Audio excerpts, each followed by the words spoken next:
Money and murder in hospitals. What we showed you in our previous episode was only the tip of the iceberg. Every day, countless people die in hospitals worldwide because the holy protocols must be followed at all times. And those protocols kill people on purpose for money. Enormous amounts of COVID incentives. What could and should have been used for the benefit of the people turned into a murdering depopulation device. But not all healthcare workers could handle this insane reality. Their hearts stayed true to their patients. They fought for their lives, mostly in vain, as they were overruled by other doctors and nurses as soon as their shift was over. One nurse who openly stepped forward is Erin Marie Olszewski, Army combat veteran and registered nurse. She worked at Elmhurst Hospital, the epicenter of the epicenter, in New York City in March 2020 as a travel nurse during the first so-called COVID-19 wave. The things she saw there horrified her. Patients who were brought in for anything non-COVID related, who were even tested negative, were labeled positive just because of the money it brought in. They were drugged up with sedatives and put on ventilators, brought in by inexperienced staff and interns. A lot of these patients are really coming in with anxiety because they're scared. They're worried and they're breathing fast, and then they get all nervous. So this is how the people are coming in. And a lot of them are on either Medicaid or Medicare. They're poor. They're from, a lower class. We're at a public hospital. They need the funding. So they take them, and they tell them pretty much that if they don't get on a vent, then they're probably not going to survive. But the reality is, if they get on that vent, the likelihood of them walking out the hospital is slim to none. So you don't have actual doctors that know critical care, ICU doctors on these floors. There's a dentist, and there are residents with these. So residents are essentially students, and these people that are in vents are essentially being these residents are practicing their skills on them.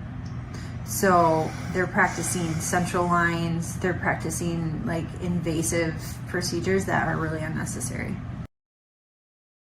A 37-year-old, he came in talking. He was very terrified. He was just totally alert, knew what was going on, and they convinced him to be on a vent. Now he's dead. I compare this hospital to a third world country. I've been in a third world country hospital in Iraq. The Iraq hospital is better than this one. Many patients died due to the use of improper settings by inexperienced operators, resulting in blowing out people's lungs. She witnessed gross negligence. She described how the resident physicians refused to consider treatments like vitamins and hydroxychloroquine that had turned out to be very successful in other hospitals, other states, other countries. Instead, patients were funneled towards ventilators where they were left to die. According to Olszewski, all of her patients died, mostly unnecessarily. Their loved ones were told they died of COVID-19. Their deaths were used to further falsify the statistics, and the mainstream media spread the lies and kept the real pandemic alive, the fear pandemic. Olszewski decided to speak up, but realized nobody would believe her, so she went undercover and filmed everything. He came in with a stroke. I know, that's what 26-1 was, a stroke. And no COVID, and now he's got COVID, and he's on a vent. He's not DNR, but we're treating it as DNR? Basically.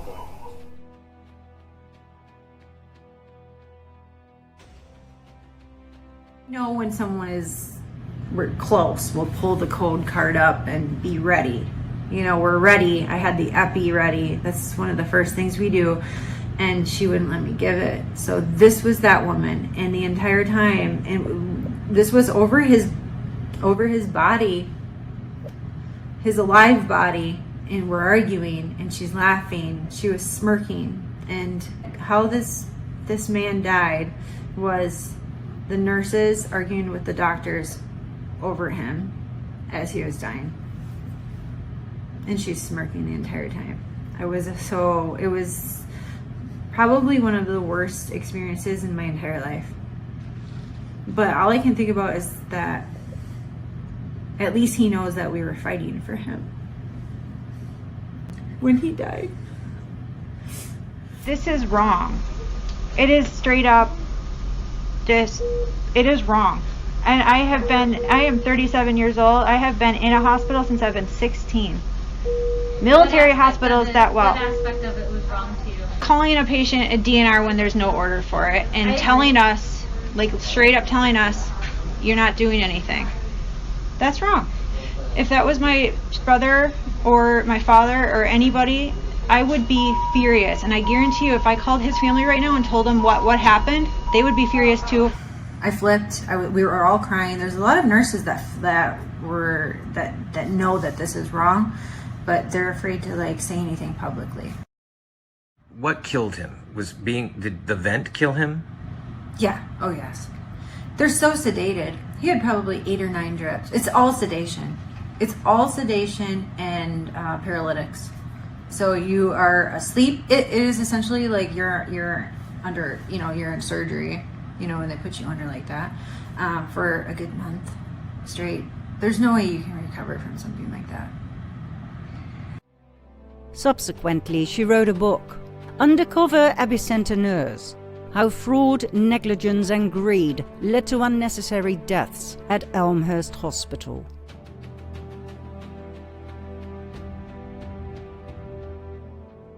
I've been taking care of a patient for like a week right now, and this is my and I called him. And he's been doing great. He had a trach put in and he's been doing great. He's been talking and or communicating with me. He's telling me, laughing at my jokes and talking to his kids on FaceTime a couple days ago. And I told his kids that he was doing fine. And he was. And today I was giving him, and they came in and they told me that I need to leave the room and I have to give report to somebody else. They took me from that unit and they put me in the emergency room, and they don't need me there, but they put me there, and I'm not even there 20 minutes. I'm not even there 20 minutes and I hear a code being called in my room that I was just left, and it's him. And he was fine. He was fine. I don't understand. Nothing makes sense.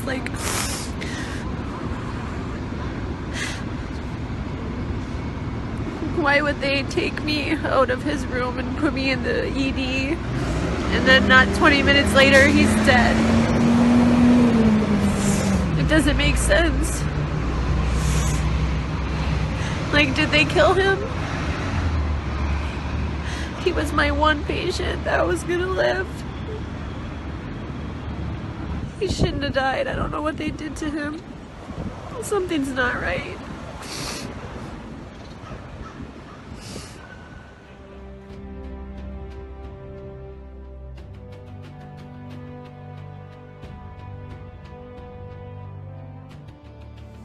I know not everybody's gonna live, but these people aren't dying from COVID. Let me give you several examples here. A patient had a heart rate of 40, and the resident started doing chest compressions on him, which is not what you do. You just externally pace them, or you give him some atropine. And then, I run in there to stop him from doing chest compressions on somebody with a fucking pulse.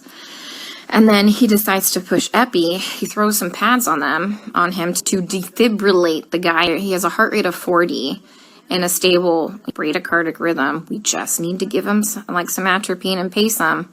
He fucking defibrillates him and kills him. The director of nursing was standing out there, and I'm like, can you stop him? He's going to kill that patient. He's going to kill that patient. And the director of nursing just shook his head, and I turned around, and he killed the dude. It's just here, they're just gonna let them rot on the vent. They're medically mismanaging these patients, and nobody is listening. They don't care what is happening to these people. They don't. I'm literally coming here every day and watching them kill them. It's like going in the fucking Twilight Zone. Like, everyone here is okay with this. The only way I can kind of put this into context for everybody is, and this is going to be kind of an extreme example, this is really the only thing I can come up with, is if we were in Nazi Germany and they were taking the Jews to go put them in a gas chamber, I'm the one there saying, hey, this is not good, this is bad, this is wrong, we should not be doing this. And then everyone tells me, hang in there, you're doing a great job, you can't save everybody, you're amazing, you're a great nurse. Guys, I know I'm a fucking good nurse. I know I go in there and I give it 500% every day. What I need is someone to help me save these people from being killed. Okay? From gross negligence and complete medical mismanagement. Can someone come up with some type of a solution for me? Because I'm kind of out of ideas. I try and talk with some of the other nurses here, and they're like, well, you can't save everybody. And they all know what's happening. They all agree with me, and they all just shake their heads. And I'm like, am I the only one who is not a sociopath to think that this is okay? They're murdering these people. I'm pretty sure that when you defibrillate somebody with a heartbeat of 40 and a stable rhythm, and you kill them, that's murder. And I'm pretty sure that when you put somebody's PEEP up to 25 and PEEP doesn't go past, I think 15, 20, and you blow their lungs out and they die, I'm pretty sure that's murder. I just watched a doctor drop a central line and rupture the subclavian vein, and the guy bled to death. COVID didn't break that central line. COVID didn't kill that guy.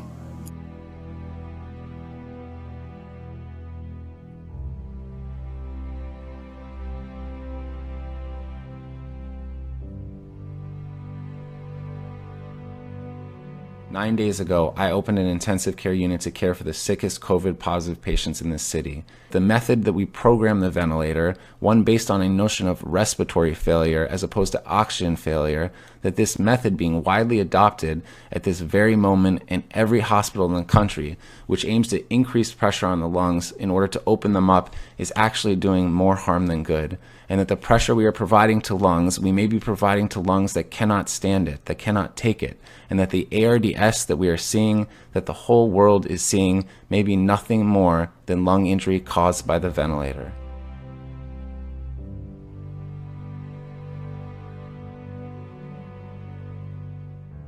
I am a respiratory therapist, been doing this for 21 years.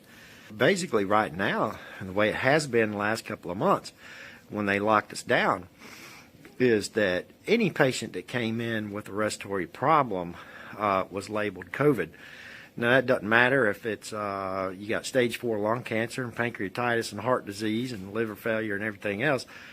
You're still, because you come in with breathing problems, you're labeled a COVID patient. Maybe they died, then they would die of COVID and not of stage 4 lung cancer. So you have to recognize that if every single patient is under COVID investigation and dies, then that goes into a COVID death, and they're showing the numbers like a football game to scare you. They're showing you loading bodies into a tractor trailer to scare you. I've never in my career ever seen bodies loaded into a tractor trailer. It just doesn't happen. I wonder if those were even bodies. I really don't believe it. All of this stuff is fake. Okay? Look at our ventilators. This is non-invasive ventilation here, CPAP or BiPAP. This is a mask that gets strapped on you, and we can help you breathe with that. We're not allowed to use those. Since COVID came out, they said absolutely not. You have to let the patient crash and go straight to a ventilator. I'm not completely convinced this is a virus, and I've been doing this a long time. Do your own homework. Do your research. Y'all need to be asking some really hard questions here, and questioning your government, and questioning the people in charge, and also questioning your doctors, because the doctors believe this stuff just as much as everybody else does, but they're not looking at the real information. All they're doing is they're told something, and hey, guess what? They got lives, they got jobs, they got everything else you got plus some. They're not going to go look it up. They look up the little things that they're told to look up, and that's it, just like anybody else would. Okay, so, you know, these questions really have to be asked. And they're shutting the world down. The world. Okay? And they're putting our kids and grandkids in severe debt that will never be paid off.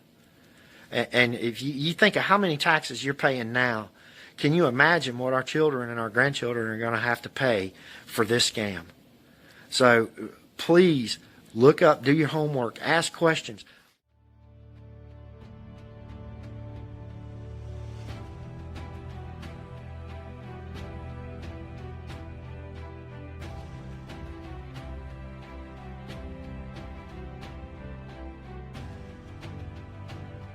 How was this even possible?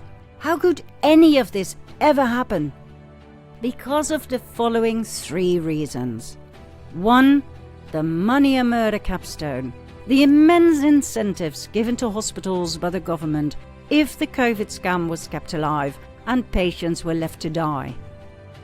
2. Because in many countries, family members were not allowed near patients, so there were no eyewitnesses to the gross negligence and murder. And 3. Because, for instance, in the case of New York, Senator Cuomo had signed an executive order stating that no doctor or nurse could ever be held liable for anything gone wrong to the patients in New York City during the pandemic. They had carte blanche to do anything.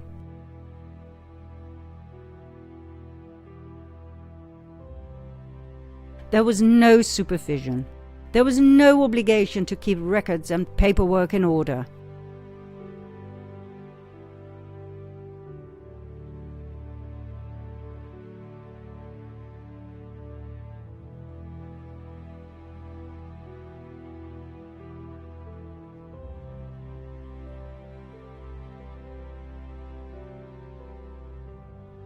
These 3 ingredients turned out to be fatal for countless innocent people who were brought in thinking they were in safe hands. Not just in New York, but throughout the country and the rest of the world. There are many more healthcare whistleblowers. We urge you to find them on the internet, for instance via the highly recommended Stu Peters Show. Many whistleblowers are now under federal whistleblower protection.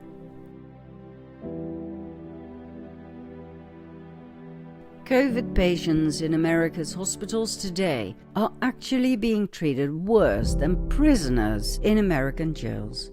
They are being held hostage and segregated from loved ones. They have no visitation rights, no right to decide their treatment. They are refused basic fluids, nutraceuticals, and nutrients. And the reason is money. Is it a new phenomenon that doctors choose money over saving their patients? No, it is not. We found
we're not saying that the doctors of today should be punished in a similar fashion.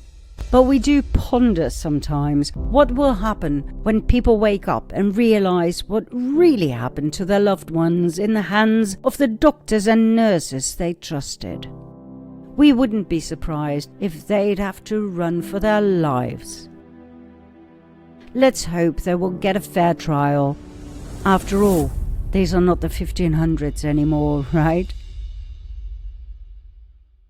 As we speak, a Dutch hospital published an article about changing palliative care for COVID-19 patients.